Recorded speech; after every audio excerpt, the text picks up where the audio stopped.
Ghostpaw.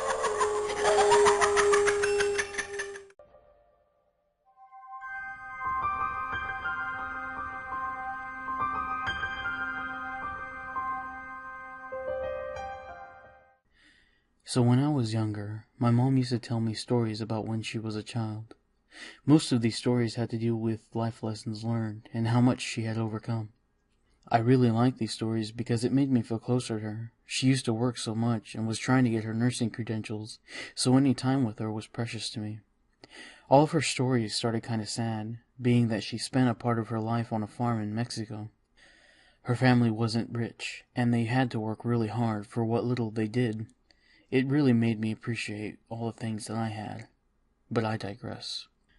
I remember one night my mom was home with me, and we were talking about old folklore. I was always fascinated by that stuff.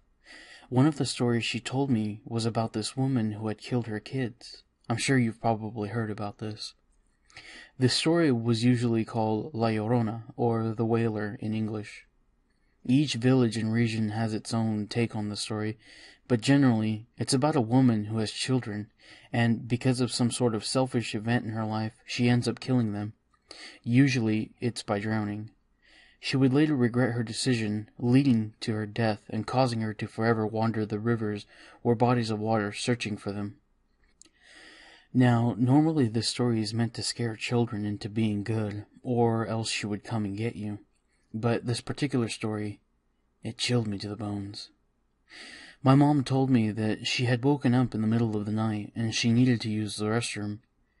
This wouldn't be that big of an issue, but as I mentioned before, my mom's family wasn't very wealthy, and they didn't have indoor plumbing, but instead they had an outhouse. She really didn't want to get out of her bed and was struggling to go back to sleep, but the inevitable urge to pee was too great, and she got up to go. My mom made her way to the outhouse, and as she opened the front door, she noticed that it was surprisingly chilly for a summer night. There was even a haze of fog drifting up from the creek near their home. The stillness of the night and the odd silence didn't really sit well with her, and she almost turned around to go back inside. However, the strong pain in her bladder reminded her of why she got up in the first place. So, she hastily ran over to the outhouse and did what she needed to do. She felt relieved. While she was sitting in the outhouse, she could see through some of the small slats between the wooden planks, and could see that the moon was full. It lit up the sky. It was really bright out, she thought, almost like floodlights coming from above. She noticed that her mom had left some white sheets out to dry, and they seemed to be moving. It was strange. They swayed back and forth, almost as if there was a strong wind blowing through, but she couldn't feel or hear anything. She finished up and walked over to the sheets hanging on the line. They seemed to be dancing in the moonlight, almost as if it was out of a cartoon. At any other time she would have enjoyed it, but due to the circumstances, it was really eerie. My mom grew really quiet for a moment, almost as if it was happening all over again. She took a moment and breathed a heavy sigh. She went on to tell me about how the wind blew off one of the sheets, and it began to fly around her. She said that it twirled and that she tried to catch it, but it just kept flying out of reach.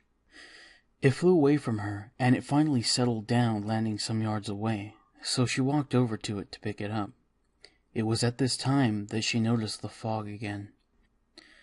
It was really thick, thicker than she had seen it before, and for some god-awful reason now it was freezing cold, so cold that she could see her breath.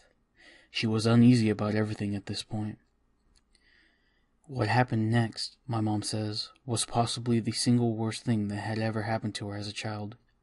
The sheet, laying just a few inches away from her, began to lift up off the ground. It rose up above her, and the sound of a woman sobbing echoed from the distance, but it grew louder and closer. My mom couldn't move. She was paralyzed by what was happening right in front of her. Suddenly, a slim figure of a woman began to form under the sheet. The woman was tall and looked extremely pale. She said that the woman was very pretty and had long black shiny hair. My mom could hear the voice in her head screaming at her, begging her to turn around and to run away, but she was petrified with disbelief. Suddenly, she felt her lungs burning. She had stopped breathing and took in a loud gasp of air. She immediately regretted it, because in that instant the woman opened her eyes, her black, soulless eyes. The woman stared deep into her eyes, and for a moment she had a smile on her face. She looked almost relieved. My mother was finally able to get a grip on herself and took a step back away from the woman. The smile turned into a hellish scowl, and she opened her gaping maw, exposing long needle-like teeth. The creature screamed and raised her long, slender finger at her.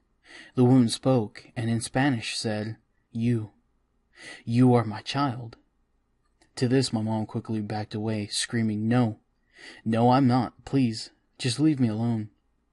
But the woman continued to move closer, repeating the phrase, "You are my child." It took an effort, but my mom was able to turn around, and she began to run. She ran for her life. She ran as fast as she could. The house wasn't too far away, but it felt like miles. My mom swore that this thing that was chasing her was right behind her every step of the way. She said that she could feel its disgusting claws scratching at her back, trying to get a hold of her. After what seemed like forever, she finally reached the door and was able to slam it shut.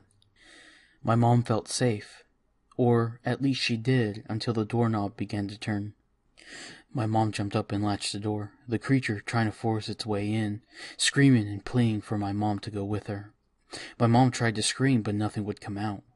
After a few minutes, the creature stopped and began to sob, yelling about her children. It roamed the outside of the porch for what seemed like an eternity. The creature just kept sobbing and pacing back and forth. My mom didn't know when she had fallen asleep, but she remembered hearing her mom yelling, calling all the kids to wake up for breakfast. Had it all been just a dream, she wondered, still in her bed. My mom got up and almost laughed about it all. She stopped with the story for a moment and pulled up her hair. She said that to this day she will never get over what she had seen next. While she was changing, she looked at herself in the mirror, and her stomach began to churn. To her horror, 4 cuts ran along her back and neck. They were long and already bruising. They looked as if someone had tried to grab her, and to this day they still remain.